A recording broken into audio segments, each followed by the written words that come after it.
Lilibot-libot lang tayo dito sa ano natin. Binibisita yung mga itinanim dito sa likod ng bahay.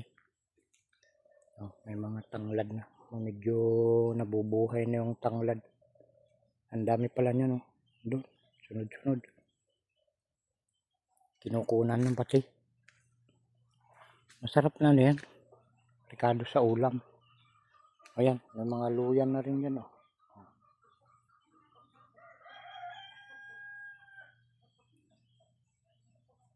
Yung mga kwan, yung mga itinatanim na nabubuhay kahit sa silong ng mga kahoy. Ito, mangga ito eh. Oh. Ayan. Tapos yan naman, andyan na yung luya. Yung sili. Mga halamang pinapakinabangan sa ano. Likod bahay. Ayan, ito naman yung kangkong. Ang galing sa Shopee yan, iwan kung bakit. Pwedeng ipaso ikan nila, ganyan naman yung itsura. Hindi ko alam kung ano to. May gulay din ata yan. Ayan, ang ganda ng kan. Namumulaklak yung mga talong.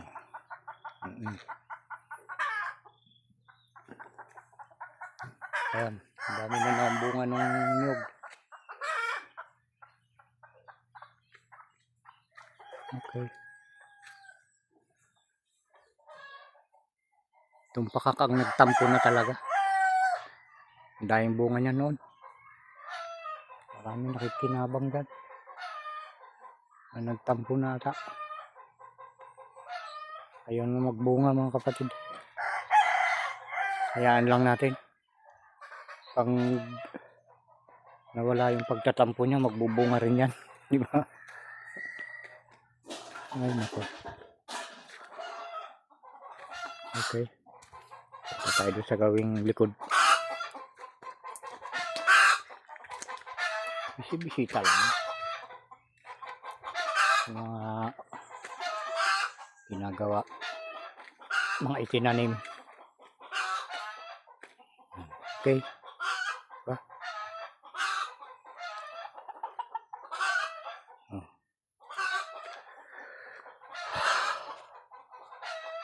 Pasyal lang natin yung ating mata. Nakasawa na yung mga mga patawa-tawa, mga nakakatawang mga content, mga napapanood natin na ano, masayaw-sayaw na yan, na kung isipin natin mabuti wala namang maidadagdag sa ating pamumuhay. Ano kaya to? Oh. Saan kaya to galing? Sabit lang natin dito para baka kailangan nila. Kaya nito mga kapatid, oh, di ba? Meron tayong malalaman dito. Itong puno na ito, alam niyo na ito. Ano ito? Oh, kung hindi nyo kabisado, kanyan mga kapatid, rambutan yan. At nung nagsunod-sunod, ilang buwan na umiinit, namatay yan mga kapatid. Tingnan nyo nga yung kano. O yung mga sanga nyo. O diba? O patay yung mga dahon yan eh. O. O mga dahon-dahon niya, patay na yung taas. Dito ako nagbibilib sa prutas na ito eh. Patay na ito. Alam ko talaga dahil lahat ng dahon eh. Kung na eh. Pati mga sanga eh talagang ano na. O diba? O wala ka nang makitang dahon na ano.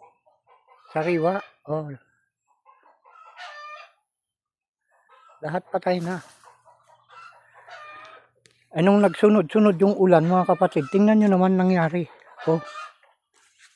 O. O diba? Nagsanga siya o. Okay. O nabuhay. Kaya okay itong punong ito eh. Yan yun. Oh, huwag sabihin edit yan. Oh, di ba? Buhay na buhay siya eh. Oh. Oh. Diba? Hindi niya pwedeng kan eh. Tanggalin eh. Oh. Oh, diba? Buhay na buhay. Pero yung kalahati nga hanggang sa dulo. Yan ang patay. Na magandang kan ito eh. Talagang dapat paramihin yung ganyan bukod sa mahaba ang buhay. Eh napapakinabangan pa mga kapatid dahil nakakain yung bunga yan eh. Yan ang mga dapat paramihing mga puno. Yan din, yung mangga. Mahaba din ang buhay niyan mga kapatid. Wala pa akong mangga na nakita na namatay, tumatanda talaga maliban na lang kung buwalin ng bagyo. Doon lang siya magaan. Mamatay. Pero yung iba eh basta may nakakabit pang nakakabit pang ugat eh nabubuhay pa rin kagaya nito mga kapatid. O, tingnan natin tong mangga na to. O, tingnan nyo. Yung puno ng mangga na yan. O, diba? O, bunot na yan. O, ilang ugat na lang yung nakakabit. O, diba? Tingnan kung gaano katibay yung punong yan. O, yan na lang yung naiwan. O, na ugat. Parang 1/4 na lang yung naiwang ugat. O, tingnan mo. Sundan natin yung kanyan. Yung dulo niyan. O, ayun. Ayun, yung dulo niya. Diba? Buhay pa rin. Ayan. Magandang mga kan talaga to. Magandang punong kahoy na dapat dumami. Kahit nabuwal na. Labasan na yung mga ugat. O, diba? Kataas na nga. Bubuhay pa rin. Kumbaga sa tao ay labas na yung bituka ay buhay pa. Diba? Ayan, mga nakakalib na punong kahoy na ibinigay sa atin ng ating Panginoon. Oh, yan, gaya naman ito. O, malalaki na naman. Diba? Kangkong. Malalaki na naman mga kapatid. O, yung nangamatay na gabi, tingnan nyo. O, diba? Lumalago na naman. Ayan mga matitibay na mga kapatid. Mga dapat na halaman na nasa nakuran. Siyempre pag ganyan, kaya ganyan palagi mong mga kinakain, inuulam, yung mga mahaba ang buhay ng mga prutas, mga pagkain na madaling mabuhay. Sinyalis yan kapatid na karon ka man ng pag ganyan palagi ang mga kinakain mo ay kaunti gamot lang. Dahil madali buhay, kumapit sa yung sakit ay madali ring maalis dahil yung buhay nananatili sa iyo, nakakapit sa iyo. Yung mga vitamin nang galing sa mga halaman na ginugulay na may mga mahahabang buhay. Yun lang mga kapatid, isang clue lang yun sa atin. Huwag tayong manatili mga isda yan, paminsan-minsan lang ang dapat nating pagkain ng mga ganyan. Dahil yan,